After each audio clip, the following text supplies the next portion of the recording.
السلام علیکم دوستو، میں ڈاکٹر شعیب شاہد آپ سے مخاطب ہوں۔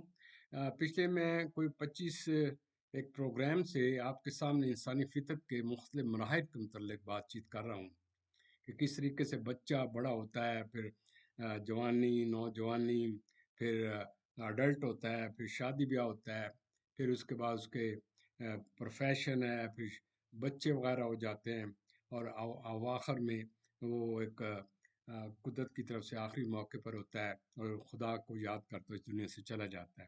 اس میں قابل غور نقطہ یہ ہے کہ ہمیں انسانی روح جس کی وجہ سے ہماری عظمت ہے اور ہمیں سوچنے سمجھنے کی صلاحیت ہے، بلکہ میں یہاں تک آپ سے کہوں گا کہ اس روح کے اندر پوٹینشل ہے، کیونکہ اللہ تعالیٰ کی طرف سے پھونکی گئی روح ہے۔ تو جس طرح اللہ تعالیٰ کریٹیوٹی کرتے ہیں، تو ہر انسان میں کریٹیوٹی، کیورسٹی، کریٹیوٹی اور زیادہ زیادہ چیزیں پانے کی اس میں عظمت رکھی ہے۔ لہذا انسان کو جج کرنے کے لیے اس روح کے اندر، میں نے جیسے کہ آپ کو کئی دفعہ بتا چکا ہوں، نفس امارہ، نفس لوامہ اور نفس مطمئنہ ہے۔ میں نے کافی کچھ ذکر نفس امارہ کا ذکر کیا، یا آپ کے نفس لوامہ کا ذکر کیا۔ تو میں اس آخری سٹیج پر آپ کو نفس مطمئنہ کے متعلق بتا رہا ہوں کہ پیار و محبت کیا ہوتا ہے، انسان کس طرح زندہ رہتا ہے اور اس کو پانے کے لیے کیا کچھ کوشش کرتا ہے۔ اگر یہ چیزیں ہم میں نہ ہوں تو ہمارے اندر آگے بڑھنے کی صلاحیت یا زندگی کو انجوائے کرنے کے یا آگے اس کا بامقصد بنانے کے لیے پھر کوئی مقصد نہیں رہ جاتا۔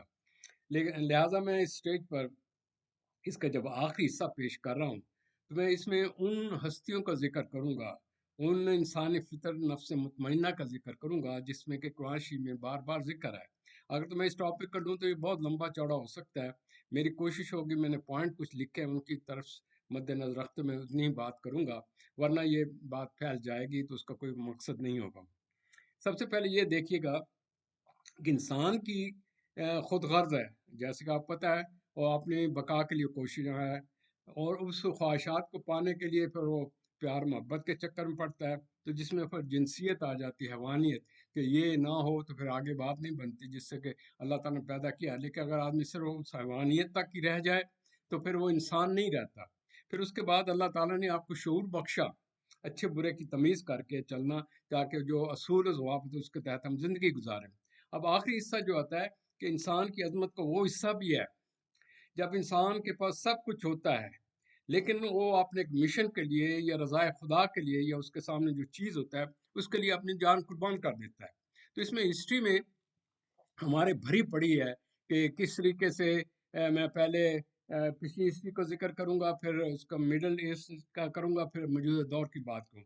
سب سے پہلے تو یہ دیکھ لیجئے گا کہ اللہ تعالیٰ کے جتنے بھی پیغمبران آئے انہیں صحبتیں پکڑنی پڑی، ان کا ہنسی مذاق کیا گیا کہ ایک ان میں سے قتل و شہید بھی ہو گئے، لیکن وہ اپنے مشن پر برقرار تھے، کیونکہ ان کا ذات اس وقت یہ تھی، وہ اپنی ذات سے مبرہ ہو کر، اپنے من سے آزاد ہو کر، اور نہ وہ جھکتے تھے، نہ کسی کی بات مانتے تھے، نہ بکتے تھے، بلکہ مقصد حیات کے لیے تمام قربانی دیتے رہے اور اسی مشن پر رہے۔ اور خدا کی جو احکامات ہیں اس میں وہ اصول و ضوابط ہیں جو اللہ تعالیٰ نے بتائے، کیونکہ جو لوگ ان پاور ہوتے ہیں وہ ان چیزوں کو پسند نہیں کرتے کہ کوئی انسانوں کے حقوق ہوں، انصاف ہو، جو اور طرح کی جو ان کے لوگوں کی خواہشات ہیں ان کو مد نظر رکھا جائے یا حق کی بات کی جائے، تو اس کو مٹانے کے لیے ہمیشہ ہر دور میں فرعون جیسی جو ہیں شخصیات سامنے آتی رہیں، اور لہٰذا اپنے تمام قوموں کا آپ کو ذکر کا پتہ ہے، حضرت نوح کا، قوم ہود کا، قوم سمود کا، قوم شعیب کا، قوم بنی اسرائیل کا، اور باقی دوسری جو بھی قومیں ہیں اس میں ذکر آیا قرآن شریف میں۔ اس میں جو سب سے بڑی جو چیز سامنے بتائی گئی کہ اللہ تعالیٰ کے جو لوگ ہوتے ہیں، جو نفس مطمئنہ والے، ان کو اطمینان ہوتا ہے، ان کو دنیاوی جو خواہشات ہوتے ہیں، نفس کی خواہشات، اس سے آزاد ہوتے ہیں، بے نیازی ان میں ہوتی ہے، انہیں کسی چیز کی پرواہ نہیں ہوتی، وہ مست ہوتے ہیں، نہ اپنے دیکھتے ہیں کہ ہماری جو ضروریات ہیں پوری ہو رہی ہیں کہ نہیں ہو رہی، بلکہ ان کو بعض کا قربانی دینی پڑتی ہے، اپنے مال دولت کی، اپنے ذات کی، اپنے بچوں کی، بیویوں کی، اور وہ مسکرا کر دے دیتے ہیں فقط اس لیے کہ میرا خدا خوش ہو، کیونکہ ان کا مشن یہ ہوتا ہے کہ I have to meet that criteria, کہ میرا خدا مجھ سے خوش ہو، اس لیے میں نے کہا تھا کہ نفس مطمئنہ، وہ مطمئن ہوتے ہیں، انہیں کسی چیز کا فکر فاقہ نہیں ہوتا، جس کو ہارڈ ٹائم آتا ہے تو اس کی پرواہ نہیں کرتے، لہذا وہ اپنی آخرت کے طلبگار ہوتے ہیں، انہیں یہ نہیں ہوتا کہ ہمیں کوئی اس کا وہ مل جائے گا، ریوارڈ مل جائے گا، وہ اپنے جشن جو مشن ہوتا ہے اس پر زندگی نچھاور کرتے ہیں اور ہر حال میں مست رہتے ہیں، اور جو بھی ہے اس مشکل کے اندر انہیں کوئی جھکا نہیں سکتا، وہ اپنے امت پر مٹنے والے ہیں۔ جناب اس صورت میں آئیے حضرت نوح علیہ السلام نے کس طریقے سے 550 سال خدمت کی، سے 100 لوگ مسلمان ہوئے اور کس طریقے سے عذاب آیا، تو انہوں نے پھر یہ لوگوں کی ایک خاص کو بھی ذہن میں رکھیے گا، جس وقت بھی یہ تمام ہستیوں کا ذکر کر رہے ہیں، انہوں نے کسی آدمی کو، کسی پیر و فقیر کو، کسی کو اور کو نہیں مدد مانگی، انہوں نے کہا رضائے الہی تھی، لہٰذا ان کی جتنی بھی میں سے صورتیں آئیں دعاؤں کی، ان کی صورت میں رب انی مغلوب فانتصر، جیسے حضرت نوح علیہ السلام، اس طرح یہ لوگ خدا سے مانگتے تھے، جس ہارڈ ٹائم آئے تو کسی جھکتے نہیں تو نہ کسی کا بک جاتے ہیں، وہ صرف دیکھتے ہیں کہ میری خدا مجھ سے خوش ہے تو اس سے دیکھتا ہے، پھر اللہ تعالیٰ کہتا ہے میں غیب کے خزانے سے اپنے آدمی کی مدد کرتا ہوں۔ اسی طرح آپ آگے چلے جائیں، اس میں آپ دیکھیے گا حضرت یونس علیہ السلام کس طریقے سے ہوا، اور مچھلی کے پیٹ میں چلے گئے تو رب انی مغلوب سوری انہوں نے کہا ربنا آتنا ملت سوری انہوں نے پڑھا کہ اے میرے رب میرے نفس پر اس مشکل ہے تو میری مدد فرما، تو پیٹ کے مچھلی کے پیٹ میں سے اللہ تعالیٰ کسی نے واپس لے کر آئے، اور لا الہ الا انت سبحانک انی کنت من الظالمین، وہ یہ پڑھتے تھے۔ اس طرح بعد میں آ جائے حضرت ایوب، صبر ایوب مشہور ہے کہ انہوں نے کس طریقے سے زندگی گزاری، اسی طریقے سے حضرت ادریس علیہ السلام، ان کو کس طریقے ہارڈ وقت ہوا، اللہ تعالیٰ نے اٹھا لیا، حضرت ابراہیم کی زندگی بھری پڑی ہے، ان پر امتحان آیا اور ان کو آگ میں بھی ڈالا گیا، انہوں نے سب کچھ جھیلا لیکن وہ اپنے مشن سے پیچھے نہیں ہٹے۔ اسی طریقے سے حضرت یعقوب علیہ السلام کتنے دکھ میں تھے اپنے بچے کے لوز ہونے پر، اور وہ کس عذاب میں مبتلا تھے، لہٰذا ان ہسٹری میں اگر آپ دیکھیں تو حضرت موسیٰ علیہ السلام کی ساری زندگی پڑھی، حضرت عیسیٰ علیہ السلام دیکھیں کس طرح اللہ کے پیارے تھے اور کتنا ان کی زندگی میں معجزے تھے، لیکن اینڈ رزلٹ پر جب ان پر ہارڈ ٹائم آیا، ان کو قتل کرنے کی کوشش کی تو اللہ تعالیٰ نے اٹھا لیا، پھر کہا میں واپس لے آؤں گا تو میں اس کا اجر دوں گا۔ رسول اکرم صلی اللہ علیہ وسلم کی زندگی تو بھری پڑی ہے، آپ کا تو سٹارٹ سے لے کر اینڈ تک یہی حساب ہے کہ جب آپ کو نبوت ملی اس کے بعد ایک مقابلہ تھا قریش کے ساتھ کہ آپ وہ نظام لے کر آئے تھے جن میں کہ عام لوگوں کی مدد ہو، تو جس سے کہ عام آدمی محدود ہوں، تو جو قریش کے سردار تھے پسند نہیں کرتے تھے کہ ان میں یہ شعور پیدا ہو، یہ اپنے انصاف کے لیے کھڑے ہوں اس طریقے سے، لہذا غلاموں کو کس بے دردی کے ساتھ قتل کیا جاتا تھا، کس طریقے سے ان کو زندہ درگور کیا جاتا تھا، ان کا ذکر بڑا پڑا ہے۔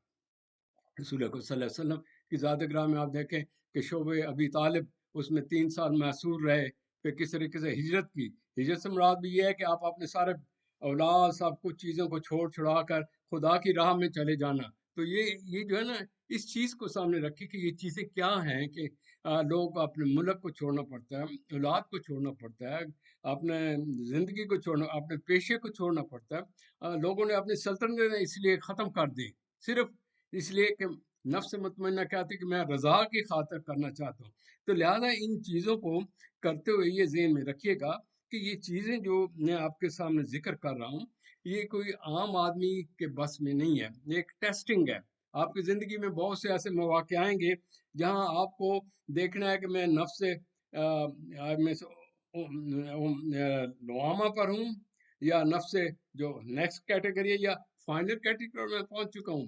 آپ کی ہسٹری ساری بڑی پڑی ہے، میں اس سے پہلے آپ کو بتا چکا ہوں ہمارے جو بڑے بڑے صوفی رہنما ہیں انہوں نے زندگی کس طرح وقف کی، لیکن انہوں نے وقف کی تو کسی اپنے پیر مرشد کے لیے نہیں کی، انہوں نے اپنی رضائے خدا کے لیے کی، تو آپ بھی جب اللہ تعالیٰ نے کہا کہ میرے جو بندے ہیں میری رضا کے لیے کرتے ہیں اور میرے رسول اللہ صلی اللہ علیہ وسلم سے وہ محبت کرتے ہیں، محبت سے مراد یہ نہیں ان کے جسم کے، ان کی عادات، ان کا کریکٹر، ان کی ایک ڈسپلن لائف، ان کی وہ خوبیاں جو اللہ تعالیٰ نے ان میں بھری تھی تو اس کی وجہ سے کرتے تھے، لہٰذا میرے عرض کرنے کا مطلب ہے کہ اس چیز کو یہ ذہن میں رکھیے گا کہ آپ پر جو ٹیسٹ آتا ہے اس وقت آپ کیسے قربانی کرتے ہیں۔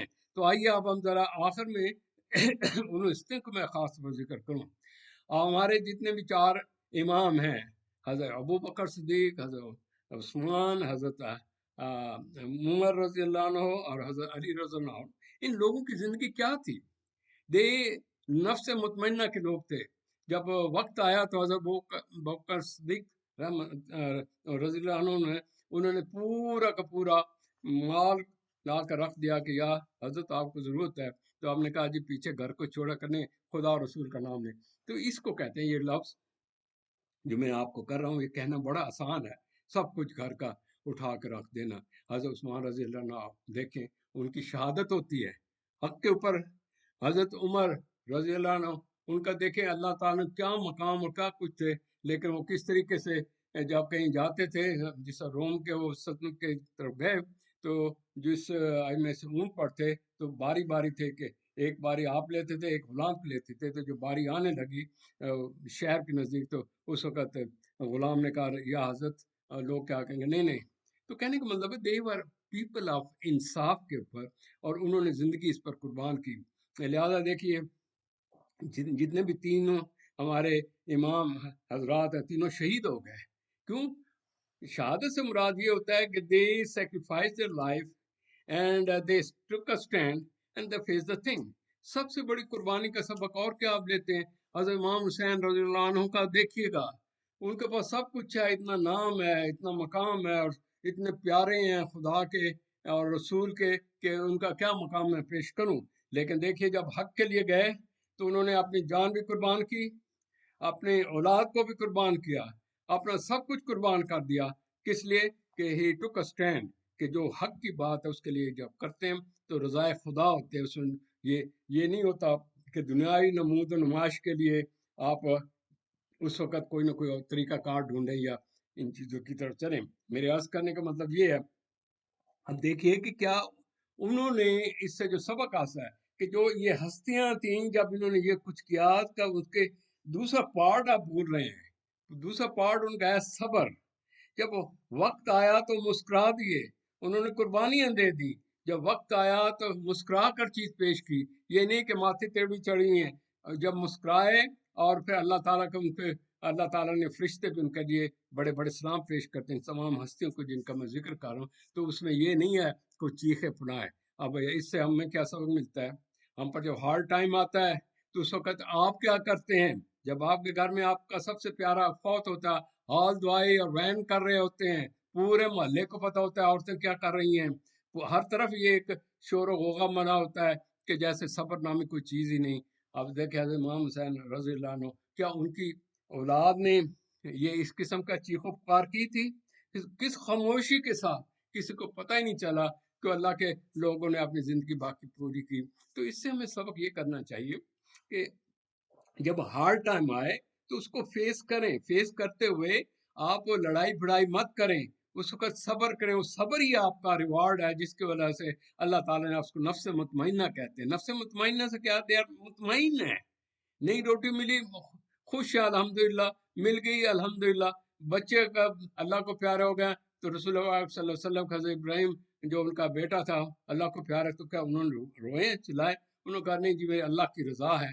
وہ ہر چیز کو رضائے کرتے ہیں. اسی لیے جب کوئی فوت ہو جاتا ہے تو اسے کہتے ہیں انا للہ و انا الیہ راجعون، کہ اللہ کی امانت ہی واپس چلی گئی، ہماری تو کوئی چیز ہے نہیں. تو یہ نفس مطمئنہ کو سمجھنے کے لیے اپنے آپ کے اندر اسٹڈی کریں کہ میں اگر کس چیز کی قربانی دے رہا ہوں تو اس کو مسکرا کر دوں. اس کے بعد یہ نہیں چیخوں پڑوں یا یہ کہوں کہ اللہ میاں میرے سے بڑا ظلم ہو گیا، دس ہو گیا. تو یہ تو پھر الٹا اس کا ریوارڈ کے بجائے آپ کو نقصان ہوگا. تو میرے دوستوں، ہم پریکٹیکل لائف میں کتنا کچھ عبادتیں کہ کچھ کرتے ہیں، تو آپ ان سے دیکھیے گا کہ ان دعاؤں کو یاد کریں. میں اس وقت پروگرام کیونکہ بہت لمبا ہو جاتا ہے، میں تمام دعائیں نہیں بتا سکتا کہ ان پیغمبران نے کیا کیا دعائیں کی جب ان پر ہارڈ ٹائم آیا. جب حضرت ابراہیم پر آیا، جب حضرت یونس پر آیا، جب حضرت نوح پر آیا، جب حضرت یوب پر آیا، جب حضرت عیسیٰ پر آیا، موسیٰ پر آیا، حضرت ادریس پر آیا، یعقوب پر آیا، حضرت یوسف پر، جتنے بھی ہستیاں ہیں جن قرآن شریف میں جن کا ذکر ہے ان سب میں لکھا ہوا ہے کہ ان پہ میں نے ہارڈ ٹائم کیا. میں نے ان کو ٹیسٹ کرنا تھا میرے بندے اس میں کتنے میرے فالو ہیں اور کتنے اندر سے من کو اپنے میں ڈوب کر تو وہ مجھے پا رہے ہیں. تو میں ان کو پھر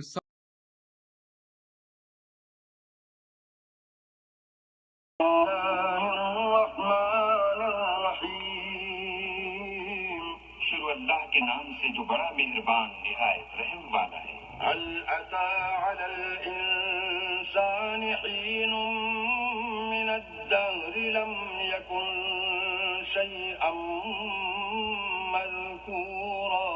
بے شک انسان پر زمانے میں ایک ایسا وقت بھی آ چکا ہے کہ وہ کوئی چیز قابل ذکر نہ تھا. إنا خلقنا الإنسان من نطفة أمشاج نبتليه فجعلناه سميعا بصيرا. ہم نے انسان کو نطفہ مخلوق سے پیدا کیا تاکہ اسے آزمائیں تو ہم نے اس کو سنتا دیکھتا بنایا. إنا هديناه السبيل إما شاكرا وإما كفورا. اور اسے رستہ بھی دکھا دیا، اب وہ خواہ شکر گزار ہو خواہ ناشکرا. إنا أعتدنا للكافرين سلاسل وأغلالا وسعيرا. ہم نے کافروں کے لیے زنجیریں اور طوق اور دہکتی آگ تیار کر رکھی ہے. إن الأبرار يشربون من كأس كان مزاجها كافورا. جو نیکوکار ہیں وہ ایسی شراب نوش جان کریں گے جس میں کافور کی آمیزش ہوگی. عينا يشرب بها عباد الله يفجرونها تفجيرا. یہ ایک چشمہ ہے جس میں سے اللہ کے بندے پیئیں گے اور اس میں سے چھوٹی چھوٹی نہریں نکال دیں گے. يوفون بالنذر ويخافون يوما كان شره مستطيرا. یہ لوگ نظریں پوری کرتے ہیں اور اس دن سے جس کی سختی پھیل رہی ہوگی خوف رکھتے ہیں. ويطعمون الطعام على حبه مسكينا ويتيما وأسيرا. اور باوجود کہ ان کو خود طعام کی خواہش اور حاجت ہے فقیروں اور یتیموں اور قیدیوں کو کھلاتے ہیں. إنما نطعمكم لوجه الله لا نريد منكم جزاء ولا شكورا. اور کہتے ہیں کہ ہم تو خالص اللہ کے لیے کھلاتے ہیں، نہ تم سے عوض کے خواستگار ہیں نہ شکر گزاری کے طلبگار. إنا نخاف من ربنا يوما عبوسا قمطريرا. ہم کو اپنے پروردگار سے اس دن کا ڈر لگتا ہے جو چہروں کو کری المنظر اور دلوں کو سخت مستر کر دینے والا ہے. فوقاهم الله شر ذلك اليوم ولقاهم نظرة وسرورا. اللہ ان کو اس دن کی سختی سے بچا لے گا اور تازگی اور خوش دلی عنایت فرمائے گا. وجزاهم بما صبروا جنة وحريرا. اور ان کے صبر کے بدلے ان کو بہشت کے باغات اور ریشم کے ملبوسات عطا کرے گا. متكئين فيها على الأرائك لا يرون فيها شمسا ولا زمهريرا. ان میں وہ تختوں پر تکیے لگائے بیٹھے ہوں گے، وہاں نہ دھوپ کی حدت دیکھیں گے نہ سردی کی شدت. ودانية عليهم ظلالها وذللت قطوفها تذليلا. ان سے ثمردار شاخیں اور ان کے سائے قریب ہوں گے اور میووں کے گچھے جھکے ہوئے لٹک